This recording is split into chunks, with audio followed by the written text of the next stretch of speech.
the Art and Industry of Business and Living podcast, discussing conscious choices around business, money, life and living, and creating a greater future for you and the planet. Hi everyone, welcome to the Art and Industry of Business and Living. You're with Simone Milasas, your podcast host. Thank you for joining us yet again. And I have a friend of mine here, and you have spoken to her daughter a few times, Rebecca Hulse, and this is Margie Hulse. So welcome, Maggie. Thanks, Simone. It's great to be here and talking to you. Yes, and you're a Right Riches for You facilitator and Access Consciousness facilitator as well, correct? That's right. Yes, using the tools of Access when you are dealing with money and investing and business, it's a no-brainer. I easier. It does, doesn't it? And it's like this morning I was even having a conversation with Brendan, and I was just telling Margie before we went live that we're building a new house. We've got a beautiful piece of land right on the beach. It's like got private beach access, etc. And it's a really, shitty old house, and we're going to get that knocked down and build it. But at the moment we're meeting with architects, etc. And it's so interesting. It's such a mind spin because we're meeting with them again next week, and it's supposed to be sort of like the final, not what you want it built of, but the dimensions, like where do you want the room sort of thing. And the next thing is they're putting that all together. And I spoke to Brendan this morning and I was just like, okay, so what questions have we not asked? Like even that simple, asking a question like that, what questions have we not asked? The architect put it in this way that you've got like this beautiful canvas, and you don't have a cheap canvas, you have an expensive canvas. So what are you going to paint? What are you going to create? So I do love the questions, but you've been involved in quite a few real estate adventures, haven't you? Yes, I have. I was looking back on this actually with our real estate investing, probably started a good 20 odd years ago. We bought our first rental property. Like with investing, we wanted to get into property because it was bricks and mortar. Property generally keeps on increasing in value, so we looked at it and thought it was a great investment.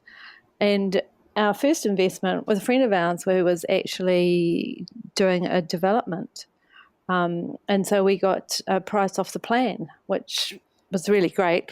Little did I know at the time, I just used to rock along and sign documents when we first started investing and cringe at the zeros until I did a bit of research and investing in myself, and in fact learning about investments and learning about how it works and work out whether it's going to be a good investment and rate on return and all these technical things, which I had no idea what they were. I just smiled and nodded and signed my name and hoped for the best.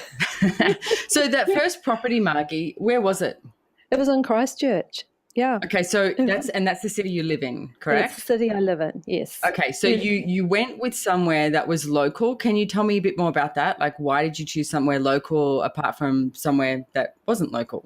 Well, initially for our first one, it was easy for us. We chose to manage it ourselves, so we could go and look at it and sort out anything and be hands on the ground and see what was going on.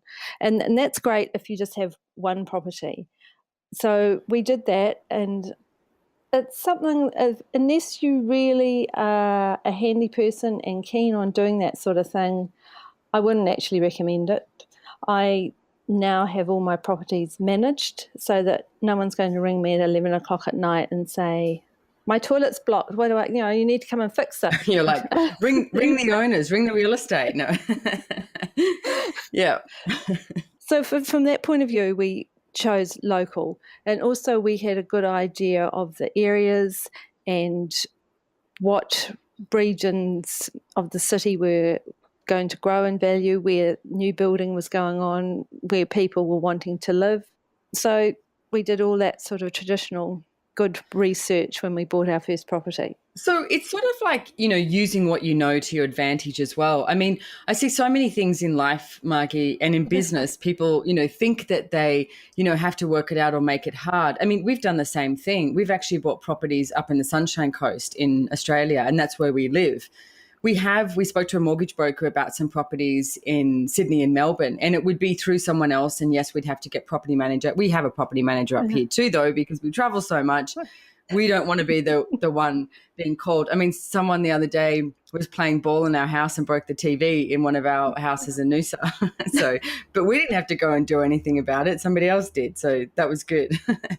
But we did go local. And it's interesting because it was one of the things that I guess I went to doubt a little bit of if we were just doing local because that's what we knew. And so we did talk to these guys in Sydney and Melbourne, and we might do that eventually, except at the moment we're pretty tied up in our investments right now with the castle and Elugar and this new property and everything that we have. And what else is possible? How does it get any better than this? What else can you add to your portfolio? But I'm sort of glad that we did do stuff up here. And I said to Brendan, at the moment we've pretty much got 3 luxury properties. And it's like, maybe we start buying some 1 and 2 bedroom places that we can, have on our investment portfolio as, rentals, etc. Well, that's what we started off looking for, houses that families would want to live in, because we wanted the long-term rental market, which is guaranteed income for 52 weeks of the year. You want a family that finds a home that they like and they're going to stay there for 3, 4, 5 years. To me, that was a great way of doing it, because then you don't need to constantly be looking for new tenants and going through that whole rigmarole of doing that and dealing with the tenancy board and different legalities that are required when you change tenants. And this, I was looking at the other day, because we went to Japan skiing over Christmas, and we had Brendan's mother came and stayed at our house, plus our assistant came and stayed a few nights, plus 2 friends of ours, Percy and Yaku, came and stayed a few nights. I think it took them to the party house. They left it nice and clean when we got back, so that's fine. But it was interesting because I went, God, the amount of money that you could make over that period of time. Like, we left to go away on a holiday, and yet we live in a prime holiday location. It's like the amount of money you could make renting that out on Airbnb or something. And that's not what we choose at the moment. I think we've got too many things in the house that we wouldn't desire for having an Airbnb. But what I would like all of you out there listening to is there's always another way to create a revenue stream. There's always more that can show up. And as Margie said right at the beginning, it's, using these access consciousness tools and asking questions. It's like, how many more revenue streams can show up in your life today that you haven't been willing to acknowledge? And everything that is, pock and pot it, destroy and uncreate it, right and wrong, good and bad, pock and pot all 9 shorts, boys and beyonds. Find out more about that clearing statement at theclearingstatement.com. So how can people actually get started with investing? It depends what people think. Investing, you have to have a lot of money and you have to spend thousands of dollars to do it. But what if it's as simple as buying your first silver coin? Investing is purchasing something that is going to go up in value or make a profit. So it could be as simple as doing that. Or you could take the money that you've saved and have in the bank, and instead of putting it on a term deposit, look outside of the banks to the building societies or some consumer companies, and they offer what you call debentures. And these are like term deposit, except they offer a higher interest rate and they're not necessarily as secure. So you don't have to have a lot of money to do either of those things. But it's getting you into the idea of putting your money somewhere slightly different, and it's going to be working for you. And that's what investing is creating the money to work for you. I like the way you said that. That's slightly different. Because one of the things that I have always done, I think I got it from my father from years ago, is anything I invest in, I'm also willing to lose it. I've seen a lot of people invest money and it was their life savings or something. Whereas I started with even a stock portfolio, like the stocks I bought, I started with $500. That's all I had. So I opened a stock trading account with my local bank. So it was Australian, trade only that I could do. And I started with $500. And then every time I had a spare $100, et cetera, I would put it in there and I would buy some more shares. Now, those shares literally got us this house on the river. That's what bought us the house. But the way I see it too, and everyone was saying, oh, those shares are going to go up, which I also think they will still go up. I've got a whole bunch more of them and I brought more and I like them. But I like the fact that we were diversifying too. It's like doing something different with your money. It's like now we have this house on the river, plus we still have some shares. And it's like, what else can we create? So it really is, we just started Brendan's mother on a trading account. And I think she, has literally like $500 to start it. So you don't need to have much money to start investing in something. But it's the willingness to do something different. I think that's where, I like that you're talking about, Margie, is the willingness to do something different and be something different, and not the fact that you need a lot of money. So let me ask you too, what's fun for you around money then? Have you had a lot in your life? Like, were you born with money? My family they were farmers, so we had money as in land assets. What sort of farmers? In the Canterbury Plains, so it was sheep. And are you going to say sheep? I was going to say, really? You're from New Zealand, of course. It's sheep. Exactly. Do you know that Australia has more sheep than New Zealand, though? I know, I do. And then we get all your sheep jokes. It's like, yes, really? You do get all the sheep jokes. But I remember driving down in the South Island in New Zealand for the first time, where I was going skiing one year, and I looked out and I was just like, oh my goodness, those sheep jokes are worth it. Like, there was just green, but it wasn't. It was like white with little bits of green in between. There was just so many sheep. So I guess it's a smaller country. So if you fit all those sheep in, it looks like more, but it was very funny. Anyway, you had sheep. What else did you have on the farm? We had cropped wheat and small things like grass seed. So it was this intensive sort of farming unit. So it wasn't very large.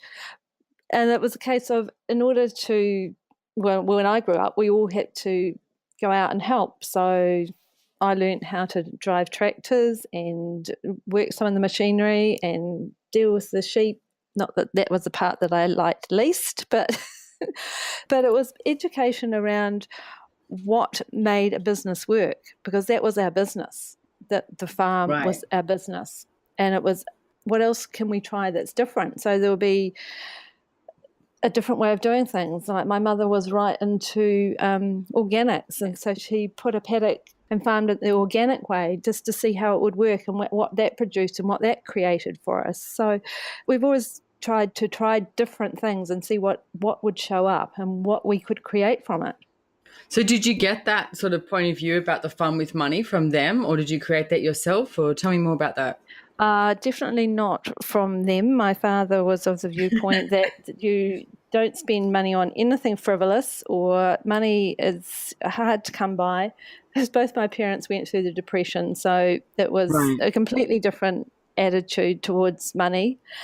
And I think I developed the attitude that I have towards money now when I was married with my husband, because it was a case of, let's do this. And initially I would go, oh, but we've all these reasons why we can't. And then I figured that wasn't going to change anything. So what could I change? Okay, let's do this. Yes, now what needs to happen in order to make that happen? And now you've got a daughter that does exactly the same thing. Let's do this. Let's do this. We don't know how it's going to show up or how it's going to work, but we're doing it. Let's make it happen. And I look at both my children, and they both do that. My son has decided that he didn't want to work 9 to 5, so he's created his own business. He doesn't know how it's going to show up or or exactly how it's going to appear, but he's doing it. Let's start and see what happens. Let's create. I love that. And that is a fun factor around money. I mean, I was just saying to Brendan when we were in Japan, I was like, I'm so grateful for him in the way that we are both with each other, because neither of us will tell someone that they're spending too much money, or say, oh, do you think you should buy that? Or, try and cut down expenses. And we both know how to spend money. We both like nice things. The one thing that we will do is definitely encourage and empower each other to create more. Like, we'll sit around and ask, okay, so what other revenue streams can we come up with? And it's like, what else is possible here that we've not yet asked for? And if you've been listening to this show, you've heard me ask that a few times. I don't just say it on the podcast. I ask that a lot, nearly every single day. what possibilities are available that I've not yet asked for. So it's fun. Try it. And it's amazing what shows up. If you just continually ask that type of question, what else is possible here? What can I show up to create this? Amazing things show up. And even asking for money to invest. If you haven't got enough money, have you asked for money? That's a huge one. Yes, asking people to invest. Yeah. Just a few days ago, I found an investment that I want to invest in. I don't have the funds right now. And I was just talking to Rebecca and saying, what would it take for me to have this money, to put it out there, to create this? And then I looked and thought, oh, well, I better open the mail. So I opened the mail, and at my mother's farm, we're going through earthquake repairs, negotiation with the insurance company and what have you. And the actual sum that is to be paid out has basically doubled. And there was that money that I had just said that I would like. Nice. How does it get any better than that? It was brilliant. It was just like, if I hadn't asked for it or put it out there, it may not have shown up. But yeah. So, and you reminded me of a story too. When we got one time, we were asking for some money to show up for something that we wanted to invest in, and we got some money from dividends in stock that I had no idea was coming. I hadn't looked at my emails, I hadn't looked at the mail, etc. And then these dividends just showed up, like $50,000 in our bank account, and I was like, sweet. Yes, that's a good surprise. Yes. and that's the thing I did, just mentioning when you talked about dividends and shares. If you're looking for a share and you want some extra income, look for one that will pay out dividends, because that will fluctuate as well, and you'll get a nice surprise like Simone did, just depending on. And they don't necessarily pay out at the same time each year, so it's all the same amount. So they actually had to find me.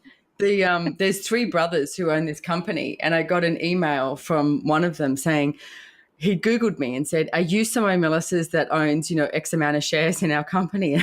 I said, yes. He goes, because we couldn't find you, and we want to give you this money. And I was like, oh, okay.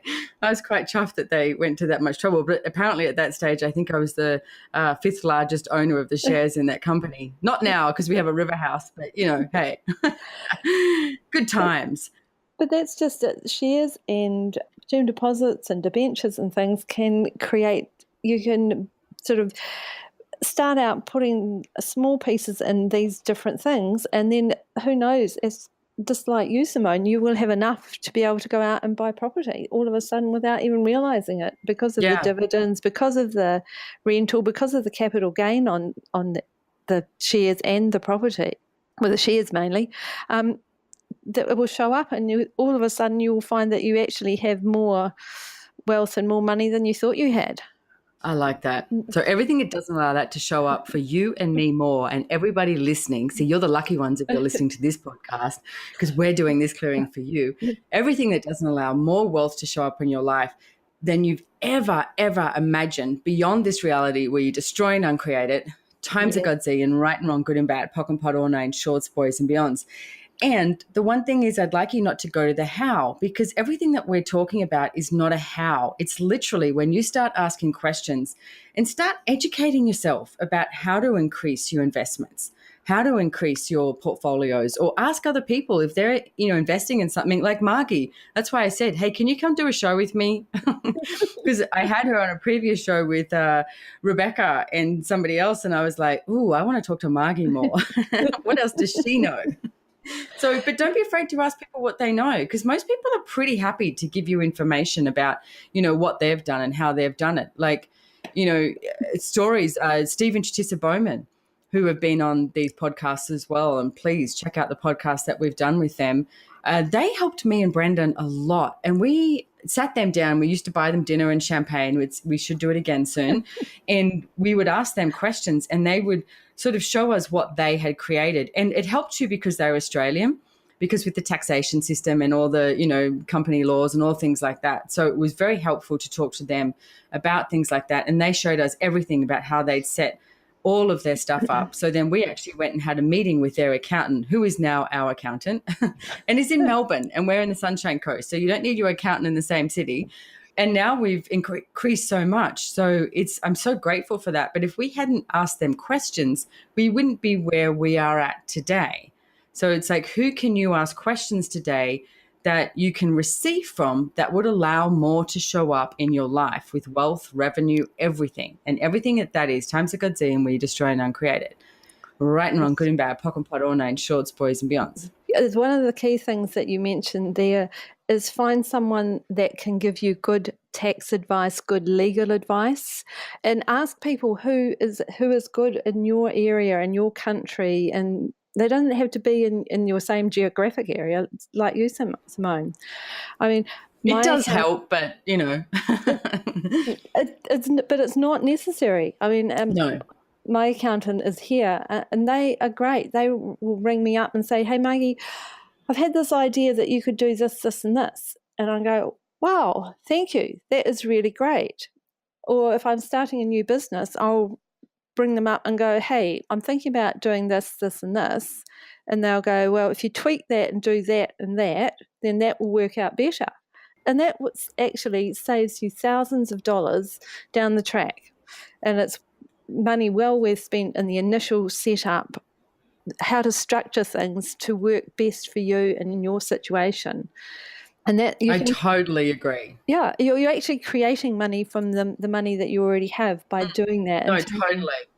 And I would recommend if you don't have a good accountant or a tax advisor, go and meet with 3 or 4 different people. I mean, most people will charge you probably like half their normal hourly rate for an hour.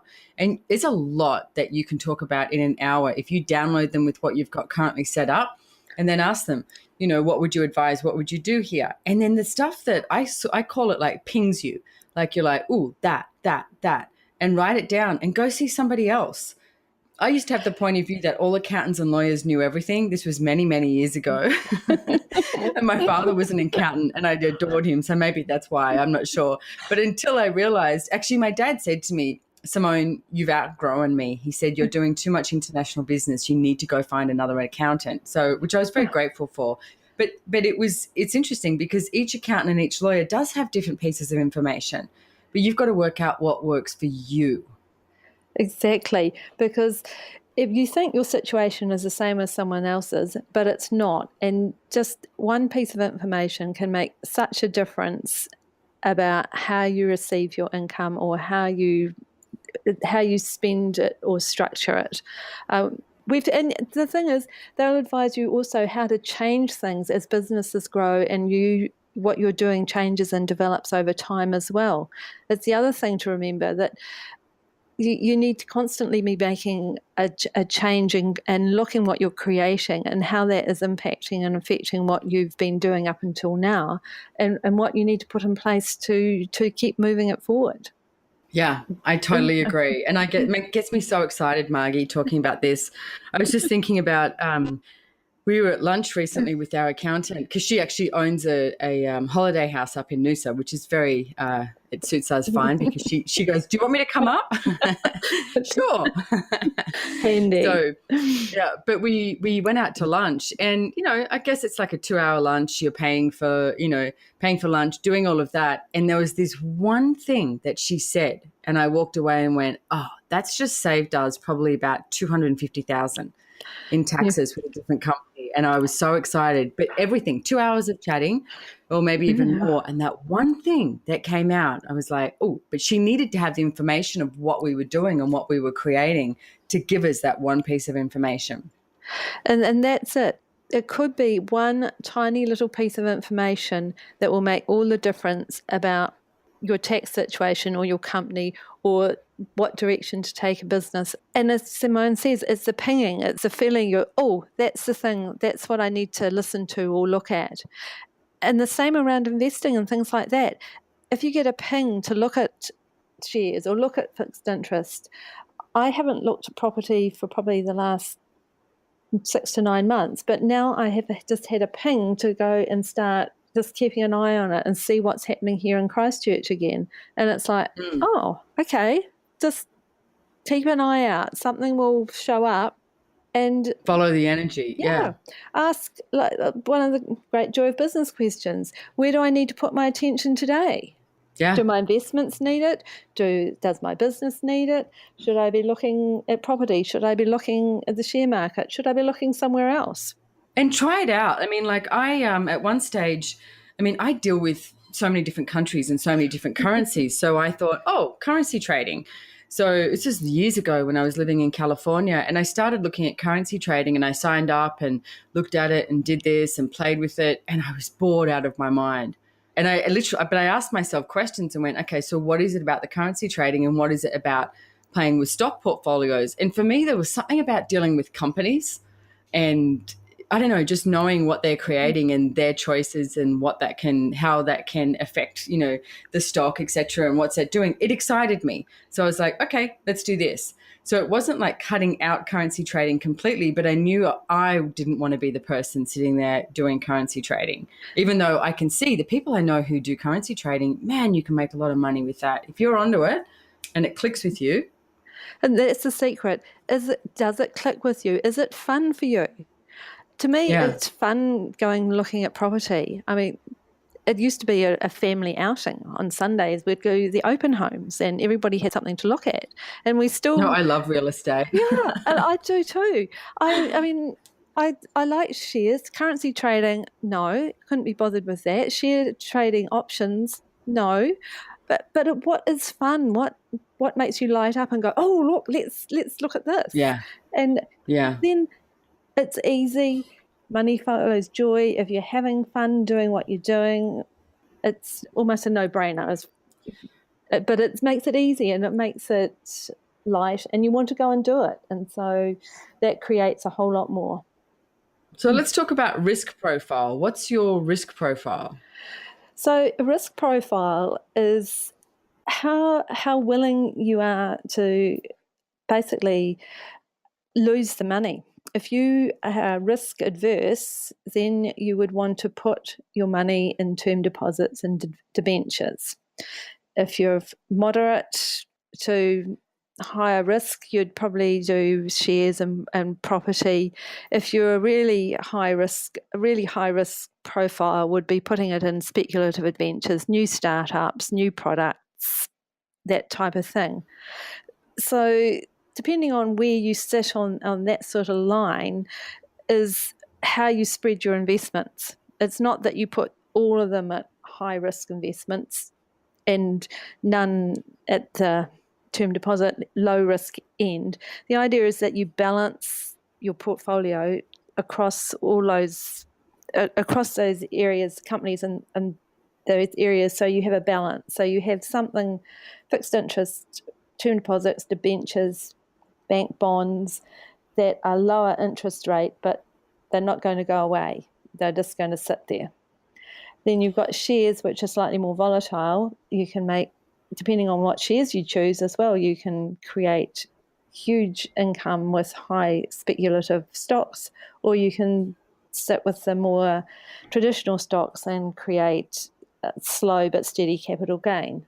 And with property, that's the same thing there. You can actually speculate and buy brand new off the plan in an apartment block in a new area, or you can stick for something more traditional in a lower socioeconomic area where people are wanting rental properties.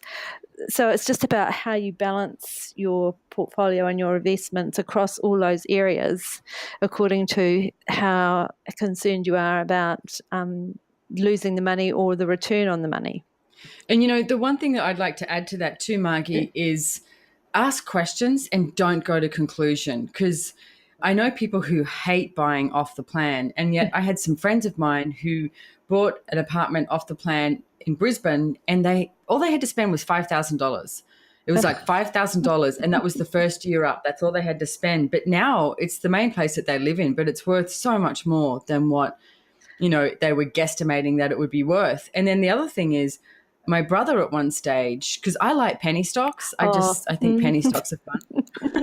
And do you like them or not like them? I do like them, yes. I haven't done much research on them, but yeah, no, they're great. I love them. My brother hates them. And I went to tell him something about a penny stock that was doing well. And he was like, don't even talk to me about it. I don't even want to know about penny stocks. And I was like, oh, wow, that's so amazing to see that someone totally shuts off to something that's available, rather than you do see things that you prefer. Yeah. And yet, what if you put your barriers down and there's no limitations, and ask, okay, so if you think that you hate something, ask another question. It's like, oh, what if I don't have enough information on that? What if I could receive more information on this and might look at it slightly differently? We've got, I would put in the high risk category, we've got 2 racehorses. Wow. And I know. And my accountant, when we got the racehorses, she looked at me and just grinned and went, are you sure? And we were like, yep, we've already done it. And she goes, been there, done that. And we were talking about it the other day, and I was like, man, they're owned by Gay Waterhouse, so which is, one of the best trainers in the world, definitely one of the best trainers in Australia. So, but the other day I was like, man, should we get rid of these horses? And so I've got Gay's email here, sitting here, wondering if I should do it. And Brendan looked at me and he went, if they win, it's going to be hugely worth it, like these horses. But it just feels like they're like kids. They just take money off you every single month, every week, new shoes, training, food, everything. But you're right. That's a perfect example of a high risk investment. But it's like, okay, you've obviously got a ping to buy them. So hang in there. Do, yeah. And then you'll get a ping to. All right. You reckon hang in there? Yeah. Well, it's, yeah. But, I don't know how, I'm glad you used that word ping, because I operate on that feeling, and I don't necessarily know how to describe when I know that I should go and look at this or invest in that, or ask the questions, and then you get the ping, and it's like that. Right. Yeah. Okay. Now I'll do the correct research just for myself to see that it makes sense to the accountants, and at least then I can sort of say I know what I'm doing. Yeah. they don't. You just got to look like you know what you're doing, Margie. That's what I've learned. Oh no, they know that I know what I'm doing, but they smile and nod sometimes, and that's fine. Yes. Well, it's funny, when our accountant at one stage, she was saying to us, you've got too many eggs in one basket. And she kept saying it because we had so many shares in this one stock. And then when we sold them and bought the River House, she goes, why didn't you tell me about this? And we're like, we did tell you. You told us that we had too many eggs in one basket, but they just went up so much. Like that was a penny stock when I started. And I think now it's at like 44 cents or something. So and that's it. People can start investing in the share market with penny stocks, and it's fun. And it's just a case of, okay, get the ping, or educate yourself first about penny stocks. That is probably the key thing, and then look and ask questions around, okay, show me which stock to choose here. Which one's going to make me lots and lots and lots of money? Yeah. And see which one pings you and go for it. I mean, but that's the thing. If you do start with $500, what's the worst thing that can happen? Oh, you lose $500, or you end up, with a portfolio over $1 million. Who knows what's possible? But if you don't get in there and give it a shot and give it a go, and you're just one of those people sitting on the sidelines bitching and moaning about that you don't have money, then is that the life you want to lead? Or is there something different you could be playing with? Play with investment. That's it. When you're investing, all you're doing is asking your money to work for you. Instead of just sitting in the bank, ask it to work a bit harder. Where would it like to go? Where would it like to go to contribute to you and your life and your living? And I can tell you, stockpiling cash in a safe is not the greatest way to go about it. It's like, investing in something it's fun. And do you know what I noticed too, Maggie, is it creates me to be more present with everything. Yes. Like I'm even more present with, the horse racing industry in Australia, or I'm more present with the price of gold because I've bought gold or silver, etc., or housing, or, stocks. Like you become more present, which if you become more present, then you actually become more creative as well, because you're ready and willing to receive and listen for those pings in life that will create more for you. They will indeed. And you never know exactly where you're going to get the ping from or where it's going to show up. There's been some odd places that we've made investments or turned one investments into others, and it's been crazy. I mean, As a quick I'm story. going to say that they're nearly all odd. I don't think there's anything that's been, this like set out. It's been very random and odd. And I've gone, yep, okay, let's do this. Exactly. We had a car yard, and we ended up trading a luxury car for an apartment in Auckland. That was nice. Probably 15 years ago. That apartment in Auckland its value is not that high, but the rental from it is brilliant, and it cost us basically no capital. Right. It was just a trade, and it's one of those apartments that has been just a little gold mine. And in apartments, usually most places is going to go up in value all the time, whereas a luxury car, as soon as it's sold, it goes down in value. Yeah. Yep. So that was a smart move. And fun. It was fun. It was like, well, how do you turn a car into a house? Like this. Some people are trying to build something on top of it. No, it's not linear. Exactly. It's not like that. And nothing is linear. Yeah. When you're creating, what can you create, and what will come out of left field, and you go, yeah, that's it. That's what I want to do. I want to buy a racehorse, and people would go, you're crazy. It's going to cost you too much. Blah blah blah. All the reasons why you can't, and then you just smile and go, thank you, ching ching. Yeah. I saw the picture of where we bought two. Because, one each. I don't know. Yeah, exactly. We're with Gary and Dane in them as well. So the four of us. We have our syndicate name is Whatever Makes You Happy. Oh, cool. I love it. Yeah. So the four of us have got them. So it's very funny. But yeah, you know what? And we saw the picture of the horse and went, yep, let's do this. And I must admit, Gay Waterhouse, like that whole energy of that, I was like, yeah. I mean, she's had some amazing horses that she's ran, and I'm sure she's had some real duds that we've never heard about. But there was something about it that pinged. So, all right, maybe it just gets us, because we can literally go and get in the box, etc., and go down to the races if we want. But we never seem to have time. So, but we might do that next year. I don't know. We'll see what happens. But that's fun. Whatever is fun for you. Yeah. What else can it bring you?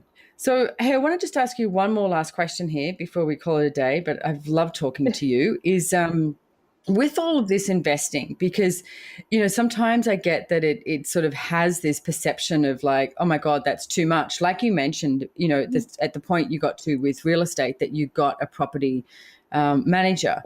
So with that, it's like, if you keep adding more and more and more and more, how active do you see that people should be in managing their investments? It depends, one, on how much and how large your portfolio is, and how much time and how hands-on you want to be. I have a personal portfolio that I manage for myself, but my trust portfolio, which is much, much larger, I have left to a portfolio manager, and we get a monthly update, and we have quarterly meetings just to see how things are tracking and what's going on. And they send me information through on the shares and the various things they're doing, and they do a lot of background research. So that's where I get a lot of my background research from, was by going onto their site and looking up and seeing what's happening and why it's happening, and going, okay, well, now I see why we're doing this. Right. So I have a mixture of both, because I like to play and dabble. That my properties are in a separate entity and managed by property managers. I have some shares and some fixed interest and other stuff that I play with, because that's fun for me. But I don't want a huge amount to have to deal with. I want the trust stuff just looked after, but I need to know what's going on. That's the key. It's, where do you need to put your attention? You need to know what is happening, to what, when, how, and why. Not actually have to do it, but be aware of it. And you'll get a ping when you need to know and go and look. The ping theory. I like that. That's great. I mean, that's what, the ping theory. We've started a new thing, the ping theory. The ping theory, yeah. Right here, ladies and gentlemen. Margie Hulse and Simone Milasas. The ping theory. This is where it started. I love it. So, hey, thank you so much, Margie, for joining me here today. It's been an absolute pleasure having you on here. Where can people find you if they want to come to one of your classes, etc.? The best way to find me is go to my website, and it's www.margiehulse.com, and my contact details are there, and upcoming classes and how to get hold of me. If you want to message me and ask some questions, feel free. There's my email's up there. That's the easiest way to find me, and I can. And I'm sure she's available for private sessions. And just for spelling wise, it's MargieHulse.com. Thank you. Yeah, MargieHulse.com. And don't forget, ladies and gentlemen, to go check out accessconsciousness.com, my website, SimoneMilasas.com, and also gettingoutofdebtjoyfully.com, which we're about to start the year-long course on 2018, which I'm super excited about. We did one in 2017 that you were on, actually, Margie. Oh, yeah. Not that you were in debt, but you said you created more, which is great. I created so much more last year just through listening to your calls and your weekly snippets of information. It was brilliant. It was reminders, and it was like, oh, okay, that tool, yes, I need to keep using all these tools that are out there that we often forget. So if you want to create something different in your financial world, yeah, get on this year-long course. It's amazing. It was really great. And yes, I have yet to sign up for next year's. Not that I have, but it's the tools and the connection and the information. It's just brilliant, Simone. So thank you. I'm very grateful to you for the calls and all your time and effort in putting this stuff out there for us all. Thank you, Margie. Yeah, I was quite thrilled and pleasantly surprised with how much change people did get last year. So I'm asking for what would it take to have even more change in 2018? Yes, what can everyone create? Better than that. Exactly. So, and if you like this podcast, please share it around, tell your friends, write a review. A review is good. So write a review, and I look forward to talking to you next week. And again, thanks, Margie. I'll be seeing you in Venice, Italy. Is that correct? That is correct, yes. Yay. So looking forward to that. And thank you. I just even like saying that. See you in Venice. Yeah. That's quite cool. Thank you for having me, Simone. It's so awesome to chat to you as well. Yeah. You're welcome, Maggie. Thank you. Bye-bye. Bye.